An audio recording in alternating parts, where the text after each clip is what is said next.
Halo semuanya, apa kabar kalian? Kembali lagi ketemu saya, Ade Wahyu, Startup Putra. Di sini di akun channel YouTube saya yang akan membahas tentang materi-materi yang saya peroleh pada saat laksa. Nah, pada materi hari ini, saya akan membahas mengenai akuntabilitas. Penasaran nggak? Apa sih akuntabilitas itu? Oke, tidak usah berlama-lama lagi, saya langsung saja. Berdasarkan pengertiannya, menurut PLAN tahun 2015, akuntabilitas adalah kewajiban mempertanggungjawabkan apa yang menjadi amanahnya. Oke, berarti ini ada yang berhubungan tentang kewajiban. Nah, kalau sudah berhubungan dengan kewajiban, berarti ketika seseorang diberikan amanah ataupun tugas, nah, seseorang itu patut mempertanggungjawabkan apa yang telah diberikan. Nah, yang dinamakan akuntabilitas itu adalah pertanggungjawaban atas pertanggungjawaban yang telah dilakukan. Atau bisa kita permudah, akuntabilitas itu berupa bukti dari pertanggungjawaban. Nah, apa saja lebih lanjutnya? Kita mulai dari aspek akuntabilitas. Aspek akuntabilitas itu ada 5. Pertama, sebuah hubungan. Berarti sebuah akuntabilitas itu merupakan hubungan antara pemberi wewenang dan penerima wewenang. Nah, ini ada tanggung jawabnya. Kemudian berorientasi pada hasil. Dalam kontribusi mencapai hasil, maka perilaku ASN harus bertanggung jawab, adil, kreatif, dan inovatif. Kemudian adanya laporan. Jadi ini adalah wujud dari akuntabilitas. Seperti yang saya bilang, laporan ini merupakan alat. Nah, jadi apa yang membuktikan dari pertanggungjawaban yang telah kita lakukan atau amanah yang telah kita lakukan. Kemudian memerlukan konsekuensi. Nah, kalau berhubungan dengan konsekuensi, berarti ketika kita melakukan suatu pekerjaan atau amanah, pasti ada yang namanya reward dan punishment. Nah, di sini berhubungan dengan itu. Jadi, kalau ada aspek yang berhubungan tentang reward dan punishment, itu merupakan aspek yang memerlukan konsekuensi. Kemudian, yang terakhir yaitu tentang kinerja. Kinerja yang merupakan hasil akhir seperti peningkatan layanan, cara memperoleh layanan itu menjadi efektif dan efisien, itu berarti kinerja. Nah, kemudian menurut Boven tahun 2007, fungsi akuntabilitas itu ada 3. Pertama, yang fungsi akuntabilitas sebagai peran demokrasi atau mengkontrol demokrasi. Contohnya, pada saat pemilu, kita memilih calon-calon peserta pemilu yang akuntabel. Dengan cara bagaimana? Kita lihat track recordnya. Oh, bener nggak dia orang yang bertanggung jawab? Bener nggak sih dia orang yang bisa kita percaya? Nah, itu merupakan salah satu kontrol. Nah, jadi fungsi akuntabilitas yang pertama yaitu sebagai peran demokrasi. Kemudian ada peran konstitusional. Apa itu? Nah, peran konstitusional ini lebih ke mencegah korupsi dan penyalahgunaan kekuasaan. Nah, dengan cara bagaimana? Jadi semua kegiatan yang telah kita lakukan itu kita rekam atau kita uh, bubuhkan pada suatu laporan.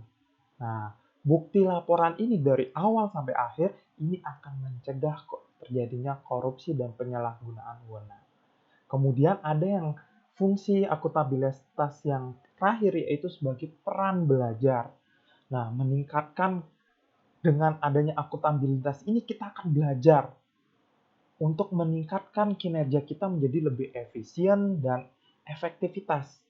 Contoh, misalnya kita ingin supaya lebih transparan. Jadi kita gunakan data-data yang awalnya kita tempel, nah kita digitalisasi. Nah, sistemnya kita digitalisasi, sorry, maaf. Nah, itu sistemnya kita rubah sehingga dia menjadi lebih transparan dan bisa dilihat secara umum. Nah, itu merupakan salah satu fungsi akuntabilitas untuk peran belajar. Kemudian lanjut ke akuntabilitas secara publik. Nah, kalau akuntabilitas secara publik ini membahas tentang bagaimana hubungannya. Nah, misalnya akuntabilitas vertikal, berarti bagaimana mempertanggungjawabkan secara baik itu atasan maupun ke bawahan. Nah, biasanya ini bentuk pertanggungjawaban bawahan kepada atasan. Biasanya berupa laporan pertanggungjawaban. Contohnya, kalau pada dosen kita mengenal namanya SKP. Nah, itu kalau misalnya pada pegawai-pegawai kita namanya Key Performance Indicator. Nah, itu salah satunya nanti dilaporkan. Kemudian ada yang kedua, yaitu akuntabilitas secara horizontal. Nah, yang dinamakan horizontal berarti sejajar, karena ini perwakilan pemerintah itu menyampaikan suatu laporan ke khalayak publik. Contohnya seperti yang dilakukan Satgas COVID-19. Nah, dia kan setiap hari pasti mengumumkan berapa jumlah, ada yang jumlah yang positif, kemudian jumlah yang sembuh itu berapa dilaporkan. Nah, ini bentuk akuntabilitas publik secara horizontal. Itu. Kemudian kita lanjut ke ini dinamik cakupan kompetensi analisis isu. Nah, di sini tingkatan akuntabilitas. Maaf, ini ada salah.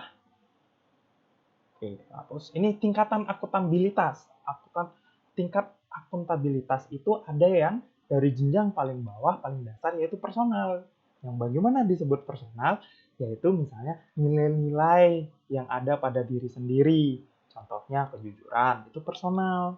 Nah, kemudian naik lagi ke tingkat individu. Kalau yang namanya tingkatan individu itu hubungan antara individu dengan individu lainnya. Contohnya sesama ASN,